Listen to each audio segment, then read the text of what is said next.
Well, hey everybody, welcome to week 4 of our series Now and Later, where we're looking at the book of Proverbs to figure out what is the wisest thing that we can do in different situations. If you're anything like me, over the past few weeks, if you spent a little bit more time at home, maybe you realize what some of your pet peeves are.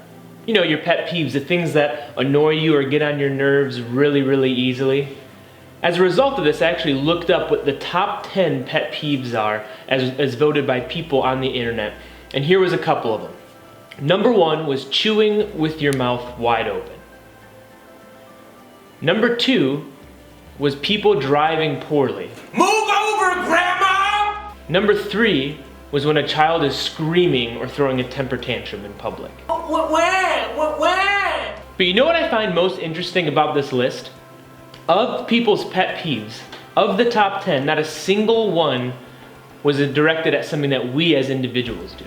Every single one of people's top 10 pet peeves is something that somebody else is doing that annoys them. And I thought that was really interesting, that nobody's pet peeve is when they sleep in too late or when they miss a meeting. Everybody's top 10 pet peeves are involving other people. And what this revealed to me is that other people have the power to really get under our skin. In situations in our life, other people tend to be the reason that we get frustrated, be the reason that we get upset. And any time that you're in a relationship with other people, there's going to be a little bit of tension. And more than that, I mean, I know it's funny to talk about pet peeves and things that people do that annoy you, but what about when people do something that doesn't just annoy you, but what about when they do something that hurts you? Like, what do you do when your coach calls you out in front of the rest of your team? What do you do when your dad doesn't show up for your game? What do you do when your friend is liking and commenting on all of your ex-boyfriend's Instagram posts? I know. You see, when people do these sorts of things, it can really hurt us. And for a lot of us, when we get hurt, our initial reaction is to hurt people right back. And this is a really interesting concept. It sounds really simple, but I want us to think about the fact that hurt people hurt people. When somebody is hurt emotionally because of something somebody else has done to them, their first response is to want to hurt them back. You see, if you're walking around as somebody who's hurting because of something somebody said to you or something somebody did to you, the likelihood of you hurting somebody else is really high, because it is just so true that hurt people hurt people. And what I want us to focus in on this week is, how do we respond when somebody else hurts us in a way that helps us later? Because in this whole series, we've been looking at this concept of wisdom and what's the wisest thing we can do in the moment. What's the wisest choice I can make right now so that my later, my future, isn't affected by what's going on right here. We're going to look in the book of Proverbs, which is a book full of really wise sayings, because it was written by a guy named Solomon, who's considered to be one of the wisest people to ever live. And we're going to look at a specific verse that I think will show us how we can respond when somebody hurts us. You see, in Proverbs it says, "A person's wisdom yields patience, and it is to one's glory to overlook an offense." You see, that verse is broken up into 2 parts, and I want us to focus first on the part that says a person's wisdom yields patience. What Proverbs is telling us is that wise people, people who understand how their now affects their later, people who are wise live patiently. And I know when you hear the word patience, especially as a middle school or high schooler, the first thing that comes to your mind is not how do you respond in relationships. You see, for a lot of us, patience is just waiting for the Amazon order to show up, or your favorite season of your TV show to show back up on Netflix, or you're just watching those 3 dots as you're waiting for your boyfriend or girlfriend to respond to your text. But patience isn't just the act of waiting. What this passage in Proverbs is showing us is that patience is a product.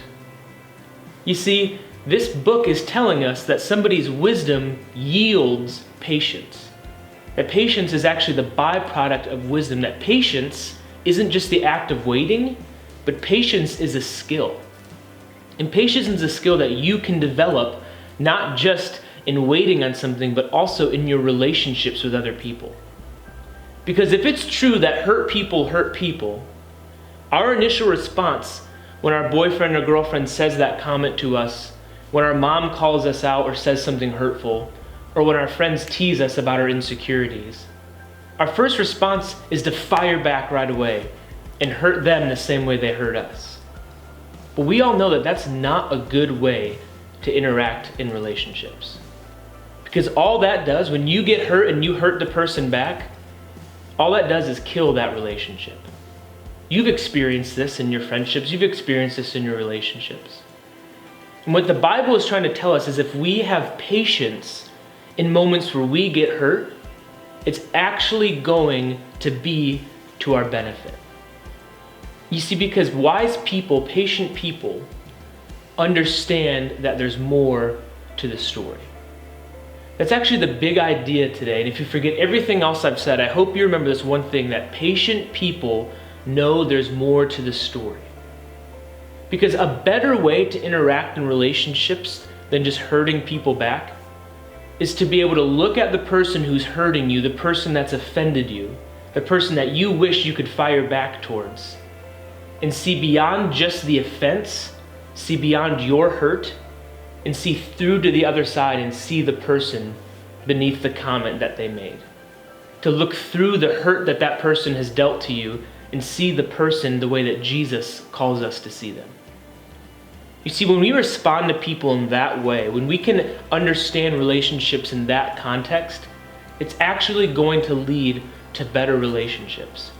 And yeah, it doesn't feel as good in the moment, but that's the whole concept of patience. Patience looks like taking a moment and focusing on what you'd really like to say. And the second part of this book in Proverbs says it is to one's glory to overlook an offense. Because at this point I know what you're thinking. You're like, yeah, Josh, that sounds all nice, but in the moment, all I want to do is fire a comment back.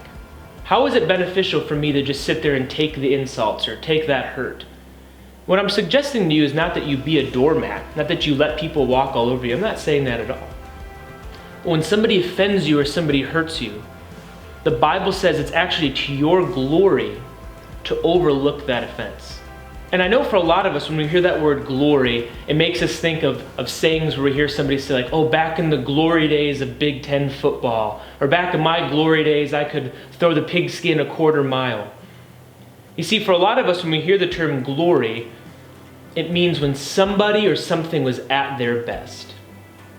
And the Bible's suggesting that when you decide in a moment where you're hurting, in a moment where somebody makes a comment to you that you don't like, when somebody offends you, that if you can overlook that offense, that's when you as a person are at your best. See, that's a very, very powerful statement that the Bible is making. Because you don't have to go far to understand and to see the fact that people hurt others when they're hurt themselves. Especially in the times we're living in right now that are full of anxiety and fear. Get on any social media network, get on any platform on the internet right now, and you'll see that when somebody says something that they disagree with, or somebody attacks another person, when people disagree or get hurt, they just tend to fire right back. And I think we can all agree that it's just extremely toxic. Like, it's just some bad stuff going on right now where people are commenting back and forth to other people, and it gets really nasty really quickly. And all of us would probably agree that that's not the style of relationships that we want to have now or later.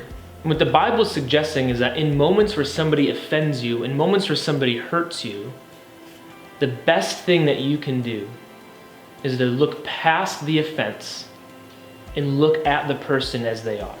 If you can just take a moment and gather yourself when somebody says a nasty comment, makes a rude remark, or goes behind your back, and you can just pause and think, how should I respond that'll help set me up later for relationship success? That's when you as a middle school or high school student are at your best. And so we always give you one thing we want you to know, but we always give you one thing we want you to do. And the one thing I want you to do this week is take a moment to gather your focus. In a moment where somebody hurts you, just take a moment. Don't let your initial reaction come out, because again, when we're hurt, our tendency is to hurt back right away. But take a moment and gather yourself and think, how can I respond to this person with love? How can I respond to this person the way that God is calling me to? And how can I overlook this offense? Because that's when I'm going to be at my best as an individual, and that's when I'm going to be at my best in my relationships. So this week, remember that patient people know that there's more to the story. Hey guys, thanks so much for joining us again this week. Don't forget, on Friday at 8 p.m. we'll have another Zoom hangout where we'll play a scavenger hunt. We have a $25 gift card to Outback and a mystery prize, so stay tuned. And don't forget to like and subscribe to our YouTube channel and turn on your notifications for our latest updates. High school students, we know that Big Stuff has released some new information due to the coronavirus, some changes that affected their camp dates. We are working together as a team to figure out what our plan will be this summer, and stay tuned for more updates.